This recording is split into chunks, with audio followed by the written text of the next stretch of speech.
Okay, today we'll be learning about sine wave generation using 8051 and digital to analog converter. This is nothing but DAC. So coming to the basics here, you can see the sine wave. So coming to the sine wave, if you observe, so this is your amplitude, that is nothing but the voltage, and here comes the time. So here we are taking the samples. So this is in terms of digital values. So these digital values are converted into analog values. So each digital value has some analog values. If I consider this a particular value, let me explain this. So here if you take a particular value here, so that is nothing but the height of the amplitude, that's the height of the sine wave. So if we take the height of the sine wave, it's nothing but the amplitude is nothing but the voltage. So for certain voltage, if I say this is 0.2 volt, if it is 0.2 volt, it's nothing but analog. So I need to have a digital value for this. So digital value for this I can consider in terms of binary or hexa. So that corresponding value here we have taken as 128. So that is the reason we have given it as 128. So 128, 132, 136, 141, it goes on increasing because here the voltages goes on increasing. So the sine wave, if you observe here, if you take the samples of the wave here, each samples has different voltage levels. I'm speaking about the voltage, I'm not speaking about the time durations, I'm speaking about the voltage. So for each samples, if you consider, the voltage levels goes on increasing, and certain point of time it will become constant. So that constant value is nothing but your 255.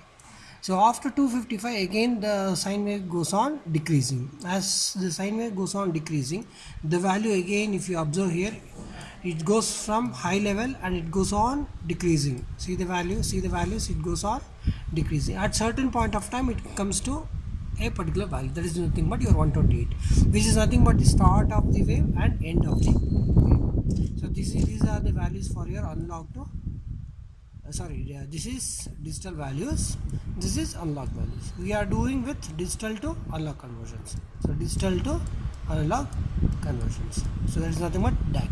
So coming to the code, if you observe here, the values are stored in a data.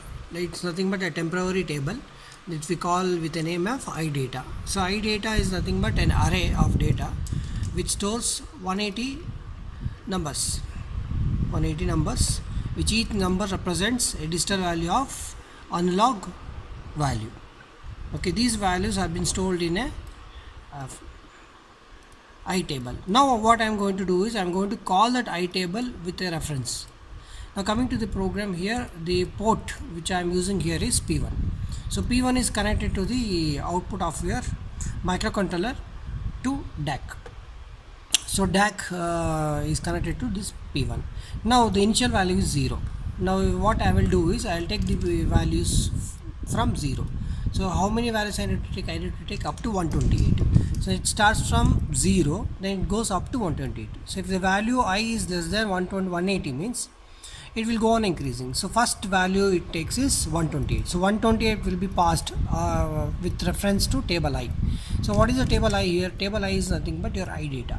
So iData will refer as a pointer which goes to 128 as a data, and the data is passed on to P1. Now the P1 has the data of 128. Now what happens? The data which is already in P1, 128, is passed on to DAC. So in the output, according to 128, the voltage is fed to the CRO.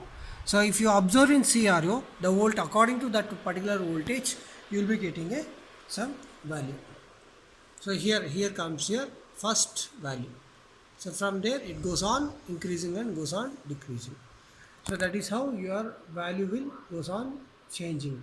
From 0 it starts, it goes to 128, it goes to 256, again from 256 it comes to 128, and again it go back to the negative value, again it will increase, again negative, again positive, so on. So it performs a sine wave operations.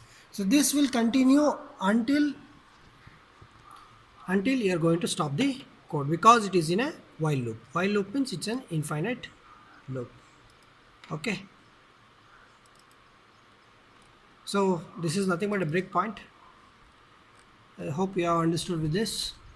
So the same way we are going to convert for square wave, sine wave, and triangle wave, other type of waves, amplitude wave, ramp wave. So these waves can be generated by use microcontroller by sending the forms.